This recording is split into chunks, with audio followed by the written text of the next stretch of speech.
আমরা চাইবো বাংলাদেশ আমাদের পড়োশি, আমাদের অঙ্গ, সেখানে শান্তি আসুক, মানুষ শান্তিতে থাকুক, সমৃদ্ধিতে আসুক। কিন্তু ধীরে ধীরে উগ্রপন্থীরা বাংলাদেশটাকে দখল করে নিচ্ছে, মৌলবাদীরা। ক্ষতিটা বাংলাদেশের হচ্ছে।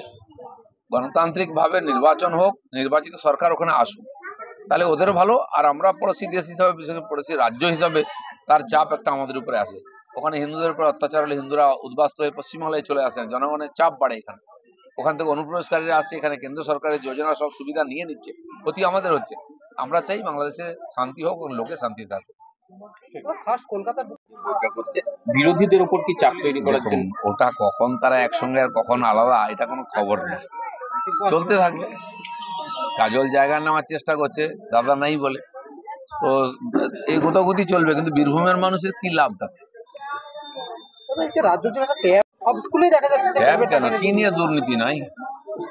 সব জিনিসের দুর্নীতি, লক্ষ্মীর ভান্ডার নিয়েও দুর্নীতি, কাটমানি নিচ্ছে লোকের, আবাস যোজনা নিয়ে আছে, শৌচালয় নিয়ে আছে, জলের টাকা, 100 দিনের কাজের টাকা, ট্যাবটা নতুন এসছে এখন, বাকিগুলো তো অনেক বড় বড় দুর্নীতি। এটা লেটেস্ট পাওয়া গেছে, এখন রোজ নতুন নতুন দুর্নীতি আসে। আর সবচেয়ে দুর্ভাগ্যের বিষয়, গরিব মানুষের জন্য যে টাকা এসেছে কেন্দ্র থেকে, সেগুলোই লুট হয়ে যাচ্ছে সাধারণ মানুষের।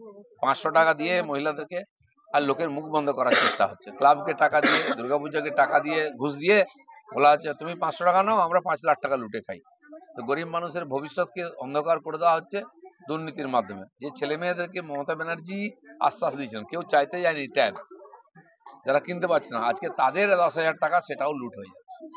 নিজের লোকসভা কেন্দ্রে এবার যে কোনো পরীক্ষা ক্ষেত্রে 100 নম্বর টার্গেট করে গেলে 700 পাওয়া যায়, তাহলে সেই জায়গায় কি? সেটা যতক্ষণ না অভিযান শেষ হচ্ছে, সেটা তো বলা যাবে না কত হবে। উনি টার্গেট দিয়েছেন, উনি বলছেন, সেটা ঠিক আছে ওনার জন্য। কিন্তু আমাদের যারা কর্মীরা, আপনি দেখছেন তো, আমি এসে এই পাড়ার মধ্যে বসে মেম্বারশিপ করছি, এইভাবে আমরা করেছি লোকের কাছে, উৎসাহ আছে সবার মধ্যে।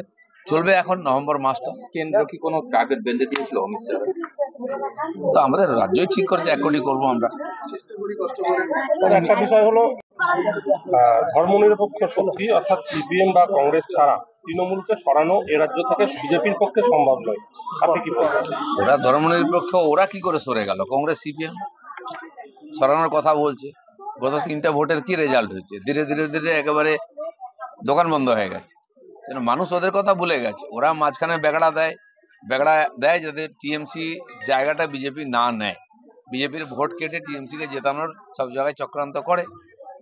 আরজি করের আন্দোলনেও তাই করেছে ওরা, মানুষকে ভুল বুঝিয়ে, মানুষকে বিভ্রান্ত করে, মানুষকে হতাশ করেছে, যাতে মমতা ব্যানার্জির দিকে তীর টানা ঘুরে যায়, তাকে বিভ্রান্ত করার চেষ্টা করেছে, মানুষের সঙ্গে বিশ্বাসঘাতকতা করেছে ওরা।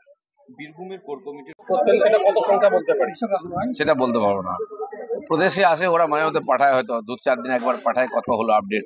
যেমন স্যাটারডে সানডে বেশি অভিযান করে, বেশি হয়, আজ আর কাল বেশি হবে, তারপরের দিন হয়তো পাঠিয়ে দেবে এদের কাছে কত হলো। রাজ্যের যে টার্গেট ধরা হয়েছিল 1 কোটি, সেই জায়গায় চালানোর চেষ্টা হয়েছে এবং নাবালক, সবচেয়ে বড় কথা যে নাবালকের হাতে পিস্তল চলে যাচ্ছে, এটা নিয়ে সারা পশ্চিমবাংলায় গুলি বন্দুক চলছে, বোম ফাটছে, আর টিএমসির পার্টির মধ্যে সব জায়গায় মারামারি চলছে। এখন এই মুসল পর্ব শুরু হয়ে গেছে, নিজেরাই নিজেদের শেষ করবে, কারণ বাংলাটাকে প্রায় শেষ করে দিয়েছে ওরা। চলুন।